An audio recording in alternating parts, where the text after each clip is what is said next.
Hello friends, मैं आपका दोस्त और एजुकेटर शिव पूजन सिंह आपका अपने यूट्यूब चैनल कॉम्पिटिटिव जोन में आपका बहुत बहुत स्वागत करता हूं।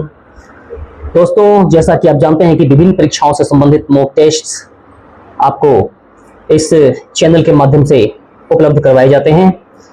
अभी आप देख रहे होंगे कि कुछ दिनों से मैं आरआरबी ग्रुप डी एग्जामिनेशंस का मॉक टेस्ट अपलोड कर रहा हूं कमेंस क्लासेस के बाद।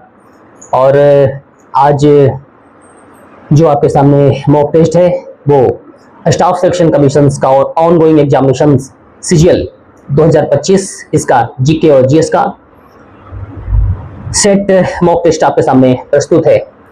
फ्रेंड्स, जैसा कि आप जानते हैं कि स्टाफ सिलेक्शन कमीशन 25 का सेट जो है वो पूछ रहा है इन परीक्षाओं में। 25 जीके, 25 इंग्लिश, 25 रीजनिंग और 25 क्वेश्चंस मैथमेटिक्स से होंगे।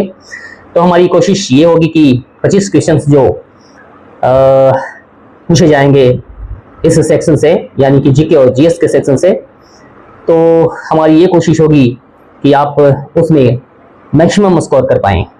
ओके,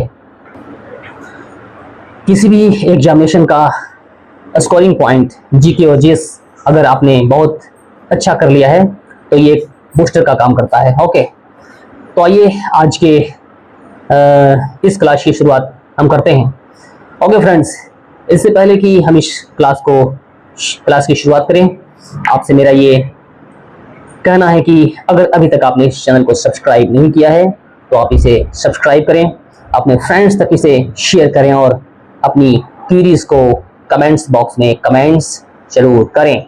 ओके फ्रेंड्स, इस चैनल की ये विशेषता रही है कि अपनी क्लास के शुरुआत के पहले हम छोटे छोटे मोटिवेशनल टॉक्स से अपने आप को पुस्ट और इनर्जाइज करते हैं।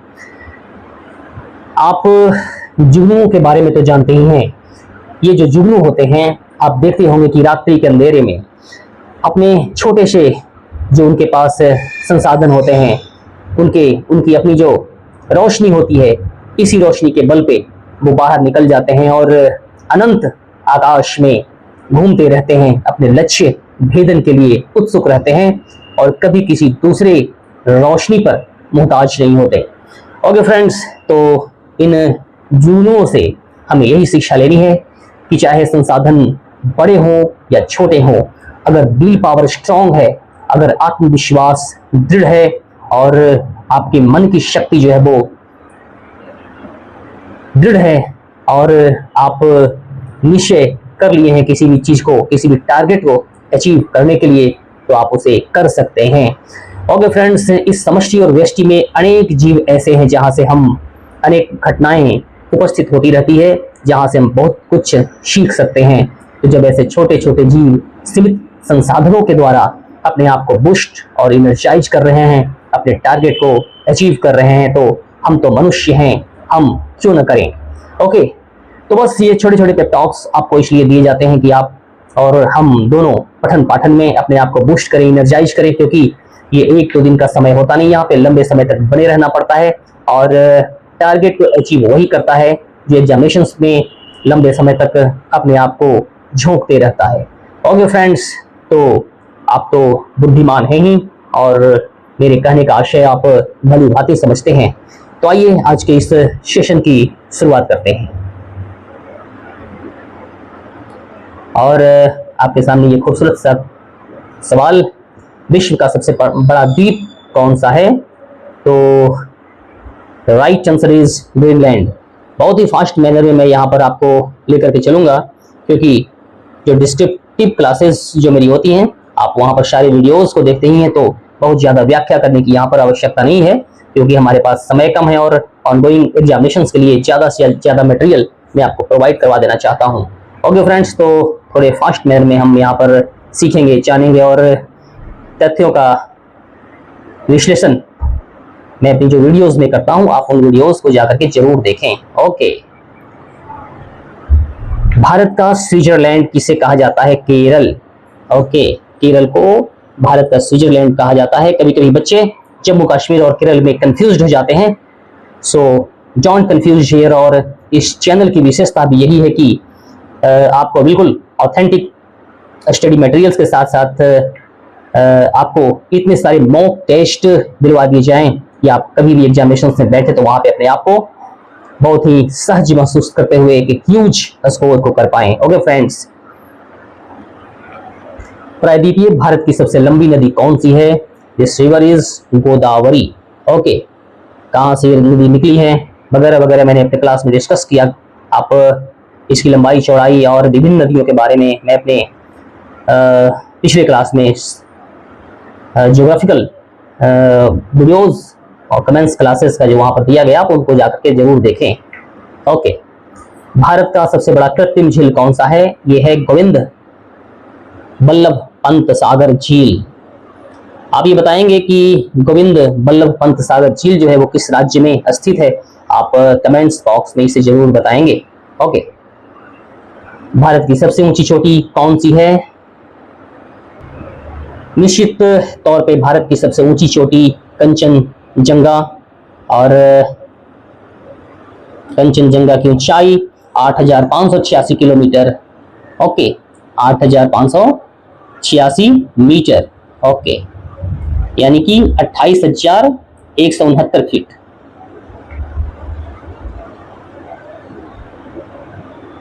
ओके फ्रेंड्स, ये कहां पे है? ये सिक्किम में भारत और नेपाल की सीमा पर ये कंचनजंगा। आप सिक्किम में जाएंगे तो वहां पर कंचनजंगा की चोटी मिलेगी। ये भारत और नेपाल की सीमा पर स्थित है कंचनजंगा। 8,586 मीटर की ऊंचाई, 12,169 फीट। और इस तरह से भारत की सबसे ऊंची चोटी, हिमालय की सबसे ऊंची चोटी जो भारत में स्थित वो कंचनजंगा। चीन का शोक किस नदी को कहा जाता है? ये नदी वांगहो नदी है। ओके, और इस नदी को पीली नदी, ओके, येलो रिवर के नाम से भी जानते हैं। ओके, येलो रिवर, चीन का शोक इस नदी को कहा जाता है। Okay, all are very important and research based questions. इन क्वेश्चंस को आप हल्के में ना लें, बड़े ही रिसर्च के बाद मैंने इन्हें लाया है। और आप अपने आप को बूस्ट करें। भारत का मैनचेस्टर किसे कहा जाता है? अहमदाबाद को भारत का मैनचेस्टर कहा जाता है। यहाँ पर सूती वस्त्रों के बहुत सारे मिल्स हैं और सूती वस्त्रों का ये जो है यहाँ पर बहुत ज़्यादा मात्रा में उत्पादन होता है। तो भारत का मैनचेस्टर किसे कहा जाता है? ये अहमदाबाद। और मैनचेस्टर जो इंग्लैंड का है, ओके, ये मैनचेस्टर कहाँ स्थित है? इंग्लैंड में है मैनचेस्टर। और ये मैनचेस्टर जो है वो सूती वस्त्रों के लिए पूरे विश्व में विख्यात है। तो इसी वजह से अहमदाबाद को भारत का मैनचेस्टर कहा जाता है। ओके, हर्यक वंश का संस्थापक कौन? बिंबिसार। ओके, बिंबिसार हर्यक वंश का संस्थापक। प्रथम बौद्ध संगीति कब आयोजित हुई थी? 483 ईसा पूर्व में प्रथम बौद्ध संगीति। ओके, 483 ईसा पूर्व में प्रथम बौद्ध संगीति का आयोजन हुआ था। नेक्स्ट, इंजन की चाल मापने के लिए किस यंत्र का प्रयोग करते हैं? The right answer is tachometer. Okay friends, kilowatt घंटा एक यूनिट है। किसका यूनिट है किलोवाट घंटा? ये ऊर्जा का यूनिट है किलोवाट घंटा। वह तापमान जिसका पाठ्यांक फ़ारेनहाइट और सेल्सियस दोनों पैमाने पर वही होता है। एंड -40 डिग्री सेंटीग्रेड, इसकी व्याख्या मैंने दी है अपने फिजिक्स की क्लास में। आप वहां से जाकर के, और science series RRB group B, यहाँ पे मैंने इसका डिस्कशन किया है। आप वहां से इसे देख सकते हैं। रेफ्रिजरेटर में खाद्य पदार्थों को खराब होने से, कहने का मतलब यह है कि रेफ्रिजरेटर खाद्य पदार्थों को खराब होने से बचाते हैं। क्यों बचाते हैं? कैसे बचाते हैं? ये यहाँ पर कम तापमान पर जीवाणु और फफूंदी जो है वो निष्क्रिय हो जाते हैं। रेफ्रिजरेटर और एसीज का प्रयोग आज के ज़माने में बहुत ज़्यादा मात्रा में हो रहा है। इसके दुष्परिणाम ये है कि यहाँ से CFC, ओके, क्लोरोफ्लोरोकार्बन का उत्सर्जन हो रहा है। और ये क्लोरोफ्लोरोकार्बन का उत्सर्जन हमारे वातावरण को प्रभावित कर रहे हैं, क्योंकि ये डायरेक्टली ओजोन परत में जाकर के छेद करते हैं और वहां से आने वाली परावैंगनिक किरणें जो होती हैं वो पूरे विश्व में डिजीजेस फैला रहे हैं और ये जो है वो बहुत बड़ी चिंता का कारण। ओके फ्रेंड्स, तो अगला क्वेश्चन, आपेक्षिक आर्द्रता को किस रूप में व्यक्त करते हैं? ओके फ्रेंड्स, तो आपेक्षिक आर्द्रता को किस रूप में व्यक्त करते हैं? इसे हम प्रतिशत के रूप में व्यक्त करते हैं। कैसे? आपेक्षिक आर्द्रता है क्या? आपेक्षिक आर्द्रता, ह्यूमिडिटी,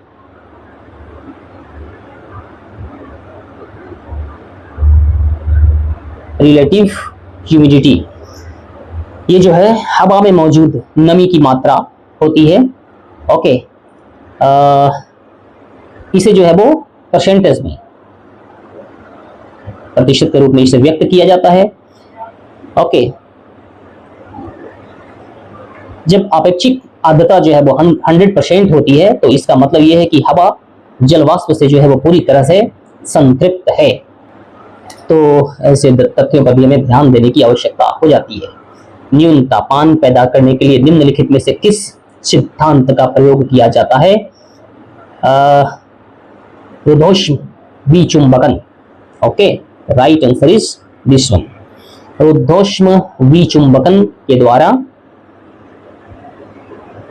न्यून तापमान पैदा किया जाता है।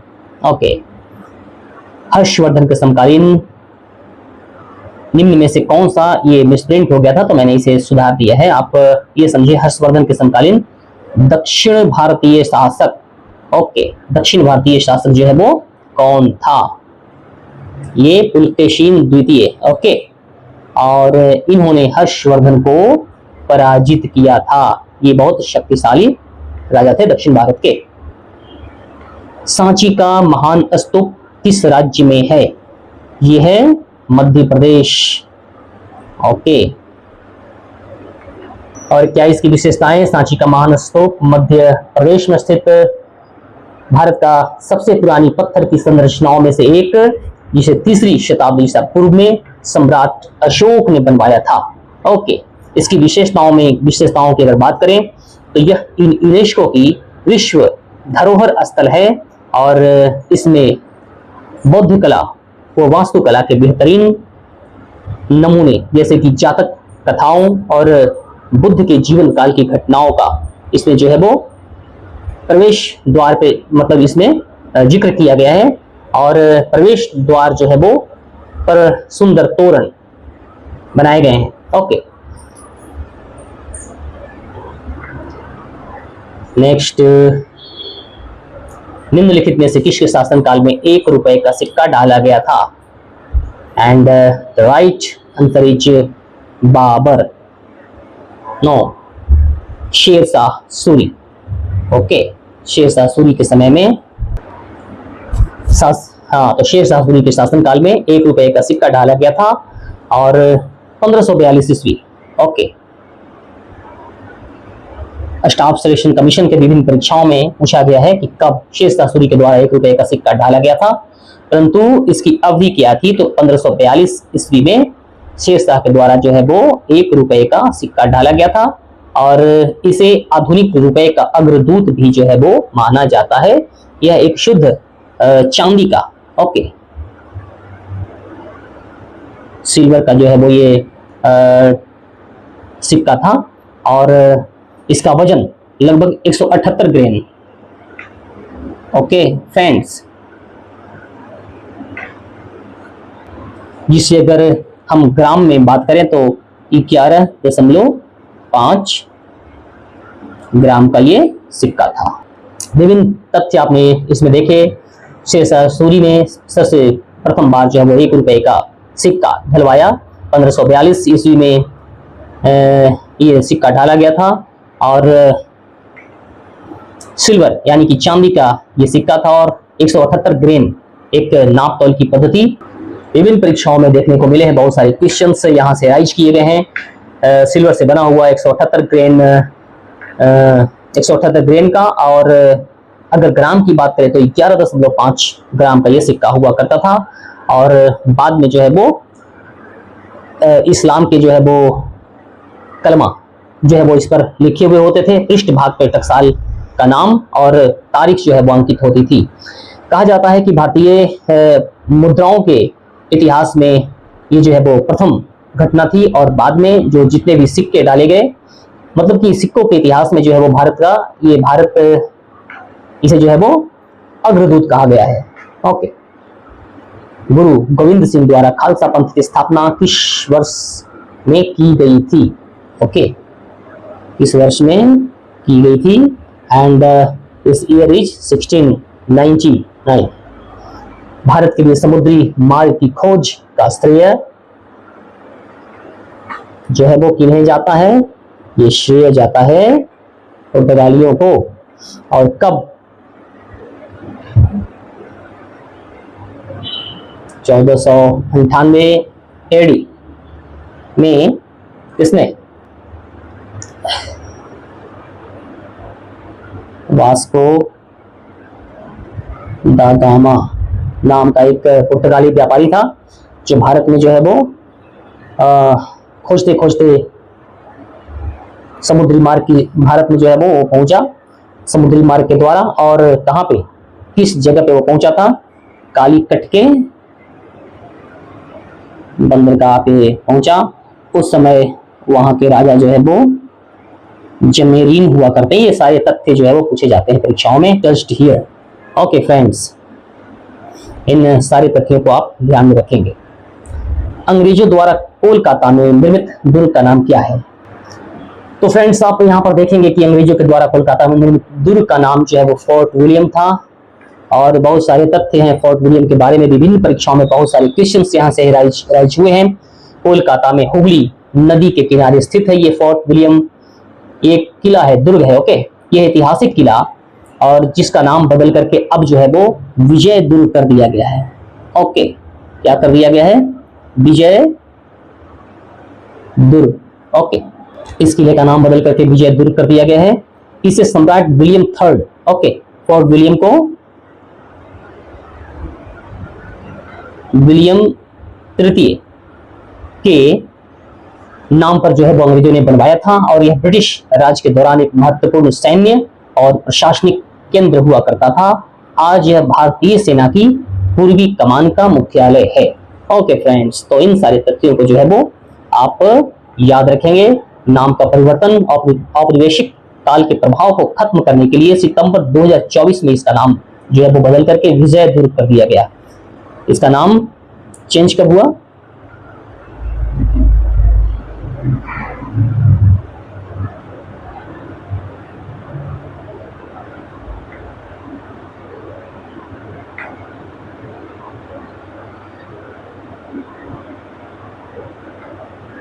ओके,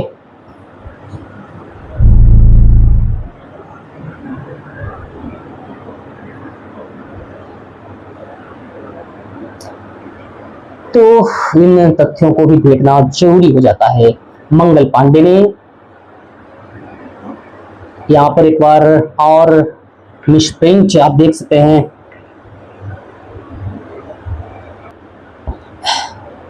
यहाँ पर 1857 ईस्वी की क्रांति की बात की जा रही है। मंगल पांडे ने 1857 की विद्रोह की पहली गोली कहां से चलाई थी?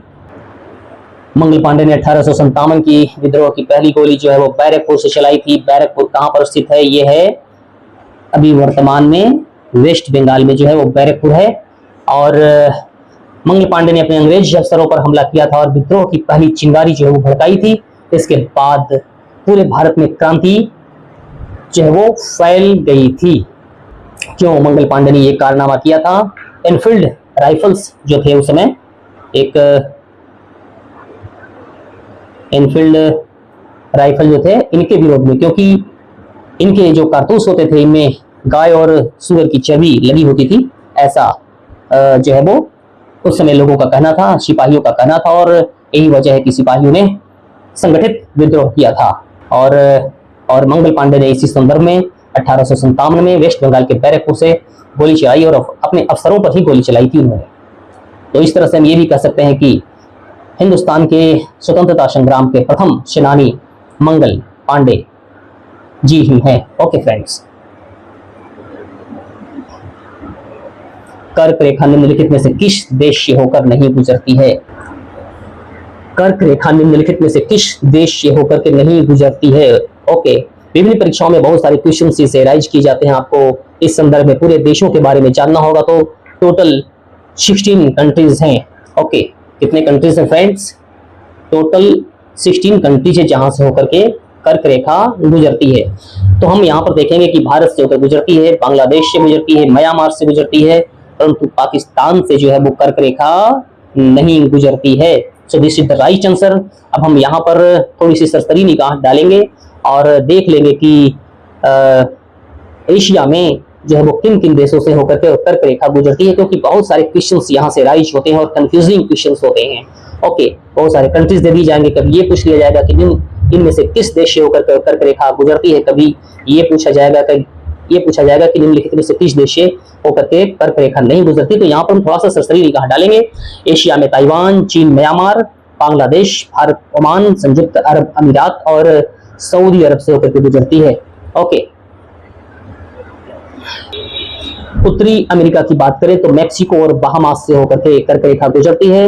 अफ्रीका की बात करें तो मिस्र, लीबिया, नाइजर, अल्जीरिया, माली, पश्चिमी सहारा और मॉरिटानिया, इन देशों से होकर के कर्क रेखा गुजरती है। तो आप इस वीडियोस को पॉज करके और इन कंट्रीज के बारे में जो है वो जानेंगे और अपने आप को अद्यतन करेंगे। ओके फ्रेंड्स,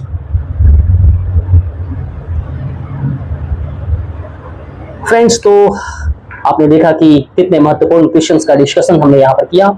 आगे आने वाले जो एग्जामिनेशंस, ऑनगोइंग एग्जामिनेशंस जो स्टाफ सिलेक्शन कमीशन के भी चल रहे हैं, सीजीएल, बड़े ही महत्वपूर्ण क्वेश्चंस और विभिन्न ऑमनिपोटेंट और बड़े ही खूबसूरत पदों से युक्त ये परीक्षा होती है और प्रत्येक एस्पायरेंट्स की चाहत होती है कि वहां पर सिलेक्शन हमें मिले। और ये सिलेक्शन हमें कैसे मिलेगी, इस पर हम विस्तृत व्याख्या करेंगे। शॉर्ट में मैं आपको ये बताना चाहता हूँ कि अभी यहाँ से जो कमेंट्स क्लासेज मैं आपको प्रोवाइड करवा रहा हूँ जीके और जीएस से, आप इसे लगातार देखें और इतने सारे ह्यूज स्कोर आप वहाँ पर कर पाएंगे कि जब आपका सिलेक्शन होगा वहाँ पे, तो आप वहाँ पर कंफर्टेबली आपके मार्क्स अच्छे हो जाएंगे। यानी कि हमारी ये टारगेट है कि 25 आउट ऑफ 25 हमें करना क्या है। यहाँ पे 25 क्वेश्चन जो जीके और जीएस से हैं, हमें कोशिश करनी है कि 25 आउट ऑफ 25 हमारे खाते में आए और ये जो है वो एक बहुत बड़ी उपलब्धि होगी। और जब मेरिट लिस्ट बनते हैं तो ऐसे बच्चे बाजी मार जाते हैं जो यहाँ पर बहुत ज़्यादा हाई स्कोर कर पाते हैं। ओके फ्रेंड्स, और थोड़ी सी मेहनत अगर आप करेंगे, इस चैनल की ये विशेषता है और मैं आपको एश्योर करना चाहता हूँ कि इस चैनल के साथ अगर आप बने रहेंगे तो निश्चित तौर पर आप ऐसा कर पाएंगे। ओके फ्रेंड्स, तो मिलते हैं अपनी अगली क्लास में। तब तक के लिए आप अपना ख्याल रखिए। जय हिंद, जय भारत। ओके।